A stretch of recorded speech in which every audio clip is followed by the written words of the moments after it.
Hello dear students, आज हम discuss करेंगे डीएनए फिंगर प्रिंटिंग।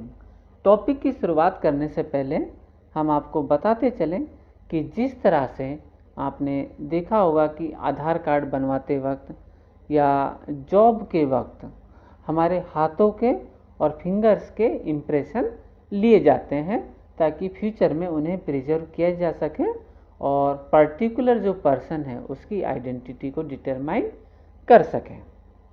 तो इससे कहीं ज़्यादा ऑथेंटिक मेथड होता है DNA finger printing. Means DNA दो पर्सन का सेम नहीं होता है और इसके बेसिस पे हम दो या दो से अधिक पर्सन्स में से किसी इंडिविजुअल को आइडेंटिफाई कर सकते हैं। 99.9% of base sequence among human is the same. मतलब यह है कि धरती पर जितने भी लोग हैं हमारा डीएनए 99.9% सेम है, इसमें किसी तरह का कोई चेंज नहीं है और जो डिफरेंस है वो है 0.1% के करीब डिफरेंस है और इसी 1% का हम लोग यूज़ करते हैं डीएनए, इसी 1% का यूज़ करते हैं हम आइडेंटिफिकेशन में। मान के चलिए कि हमारे बॉडी में जो डीएनए है जीनोम वो 3 × 10⁹ बेस पेयर है, तो इसका 0.1% जो है वो रेपिटेटिव डीएनए है और ये जो रेपिटेटिव डीएनए है अगर हम इसे सेपरेट करें from bulk genomic DNA as, तो डिफरेंट पीक्स बनती हैं ड्यूरिंग डेंसिटी ग्रेडियंट सेंट्रीफ्यूगेशन।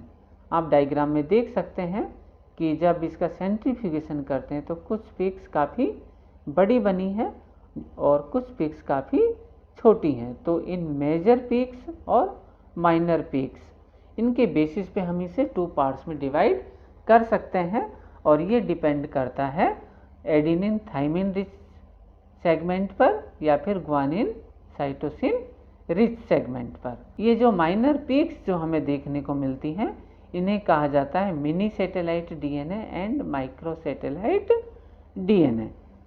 ध्यान दीजिएगा students, the first human mini satellite DNA discovered by A.R.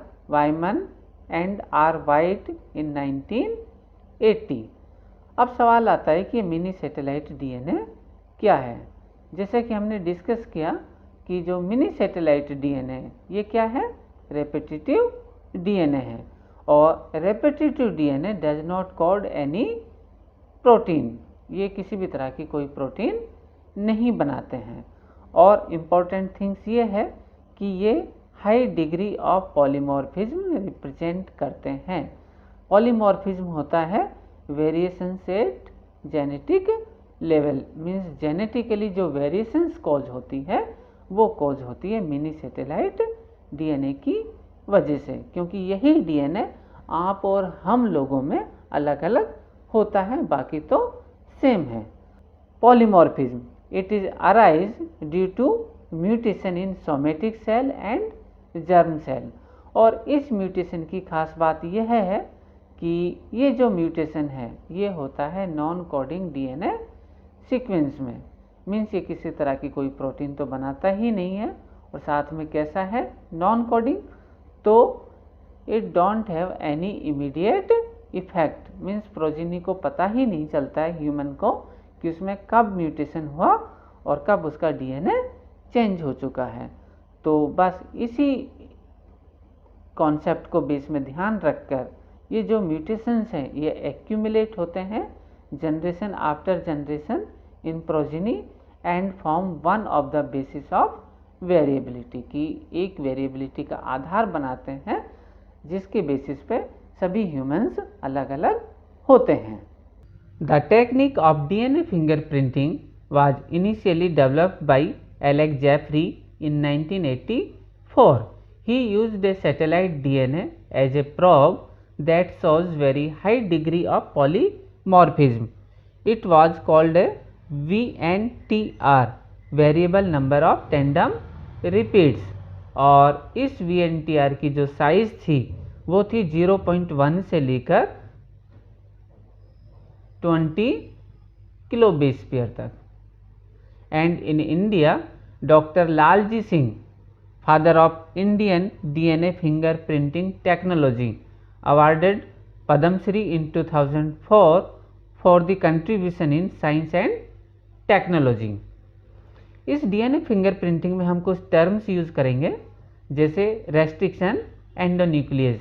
ये एंजाइम होते हैं और इन एंजाइम की स्पेशल जो फीचर है वो ये है कि ये पर्टिकुलर किसी भी डीएनए को एक पर्टिकुलर साइट से ही कट करते हैं। और इसका यूज ये है कि अगर हमें किसी भी डीएनए को कट करना है तो वो उस साइट से कट करता है, कहीं ऐसा ना हो कि हमारा यूजफुल जो डीएनए है वो बीच में से कट हो जाए। सेकंड टर्म है gel electrophoresis.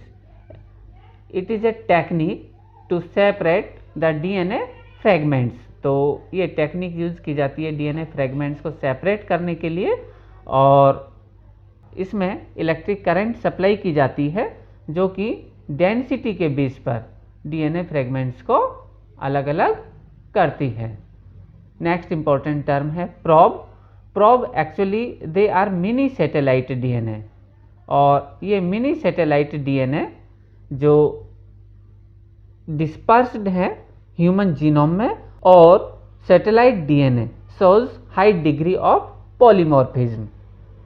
The probe is prepared from mini satellite DNA. The mini satellite DNA is highly variable due to variations in the number of tandem repeat of a short core sequence। तो यहाँ पर हमने दो probe लिखे हैं। Probe 33.6, इसका sequence है AGGG CTGGAGG। इसी तरह से प्रोब 33.15, इसका भी सीक्वेंस दिया हुआ है। और मोस्ट कॉमन यूनिवर्सल प्रोब है GATA, और इस प्रोब का यूज किया जाता है human beings as well as plants की डीएनए फिंगरप्रिंटिंग करने के लिए, और it is developed from sex chromosome of banded krait. और एक टर्म और आती है ऑटो रेडियोग्राफी। यह भी एक डीएनए की टेक्निक है, और इस टेक्निक के थ्रू जो डीएनए सेगमेंट को जब हम देखते हैं तो उनकी इमेज बनती है, एक्सरे फिल्म इमेज बनती है, और डीएनए बैंड्स विजुअलाइज होते हैं। डीएनए फिंगरप्रिंटिंग को कुछ स्टेप्स में हमने डिवाइड किया है। आइसोलेशन ऑफ डीएनए, तो हमारा जो स्टार्टिंग है स्टेप्स जो है डीएनए फिंगरप्रिंटिंग की, सबसे पहले हम लोग सैंपल लेते हैं। सैंपल वो blood, hair follicle, skin, saliva, vaginal swab और स्पर्म एक्सेट्रा हो सकता है, और इस सैंपल से हम आइसोलेट करते हैं डीएनए। डीएनए आइसोलेट करने के बाद में ये हमारा डीएनए है, और इस डीएनए पर अप्लाई करते हैं रेस्ट्रिक्शन एंडोन्यूक्लियस एंजाइम। जैसे कि आपको अभी बताया कि रेस्ट्रिक्शन एंडोन्यूक्लियस एंजाइम किसी भी डीएनए को एक पर्टिकुलर साइट से कट करता है, और इस साइट से करने पर बहुत सारे छोटे छोटे डीएनए फ्रेगमेंट्स बनते हैं। इसके बाद हम अप्लाई करते हैं जेल इलेक्ट्रोफोरेसिस टेक्निक। इस टेक्निक में जो डीएनए है वो नेगेटिव पोल से पॉजिटिव पोल की ओर मूव करता है, और मूव करने पर जो मूव करते हैं तो हैवी जो डीएनए बैंड्स हैं वो ऊपर रुक जाते हैं, और लाइट डीएनए बैंड्स हैं जो धीरे धीरे नीचे मूव करते हैं। इसमें एक इंटरेस्टिंग फैक्ट ये है कि इसमें इस तरह से 2-3 वेल बनी हुई होती है, और इन वेल का यूज ये होता है कि यहाँ पर हम हमारा सैंपल लोड करते हैं, और सैंपल लोड करने पर डिफरेंट जो डीएनए के पैटर्न्स हैं वो हमें फाइनली मिलते हैं। आफ्टर जेल इलेक्ट्रोफोरेसिस जो हमारे पास में जो डीएनए है अभी वो कैसा है, डबल स्टैंडर्ड डीएनए। तो इसे एल्केलाई ट्रीटमेंट के थ्रू हम कन्वर्ट करते हैं सिंगल स्टैंडर्ड डीएनए में। तो जैसे ही ये सिंगल स्टैंडर्ड डीएनए होगा तो इस डीएनए बैंड्स को, सिंगल स्टैंडर्ड डीएनए को ट्रांसफ़र करते हैं हम नाइट्रोसेलुलोज मेम्ब्रेन पर, और इसमें हम यूज़ करते हैं 0.2% Ficoll buffer solution. 0.2% Ficoll solution, Ficoll buffer solution use करने पर जो हमारा सिंगल स्टैंडर्ड डीएनए है ये ट्रांसफ़र होता है नाइट्रोसेल्यूलोज मेम्ब्रेन पर, और इस नाइट्रोसेल्यूलोज मेम्ब्रेन पर हम अप्लाई करते हैं प्रोब। और सिंगल स्टैंडर्ड डीएनए के साथ प्रोब जब हाइब्रिडाइज्ड होता है तो डबल स्टैंडर्ड डीएनए बनता है, और रिमेनिंग सिंगल स्टैंडर्ड डीएनए को हम कर देते हैं वॉश ऑफ, अर्थात इसको बाहर निकाल देते हैं। इसके बाद की जाती है ऑटो रेडियोग्राफी, और ऑटो रेडियोग्राफी में डीएनए के बैंड्स कुछ इस तरह से दिखाई देते हैं। तो हम करते क्या हैं कि जब भी हम डीएनए फिंगरप्रिंटिंग करते हैं तो सैंपल जो लेते हैं हम लोग मिनिमम 1 या 2 पर्सन्स के लेते हैं, तो और उसे मैच कराते हैं सस्पेक्टेड के साथ। तो जो बैंड्स जब बनते हैं तो अगर ये एक ही डायरेक्शन में बैंड्स बने हैं, जैसा कि आप देख पा रहे हैं, तो ए और बी कैसे हैं, दोनों सेम पर्सन है। और अगर ये डीएनए बैंड्स कुछ इस तरह से बनते हैं आगे पीछे, तो ये दोनों पर्सन्स ए और जो सी है वो अलग अलग हैं।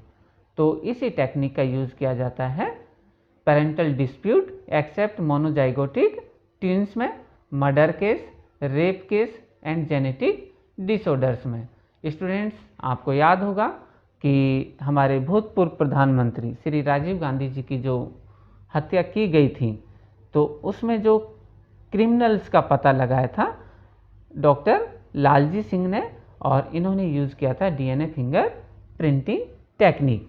यहाँ पर एक छोटी सी टर्म है एक्सेप्ट मोनोजाइगोटिक ट्विन, कि मोनोजाइगोटिक जो ट्विन है इसमें डीएनए फिंगर प्रिंटिंग टेक्निक काम नहीं करती है। तो इसका सीधा सा रीज़न है कि जब स्टार्टिंग में जाइगोट जो बनता है, तो जाइगोट से तो क्या बनती है, लाइफ बनती है।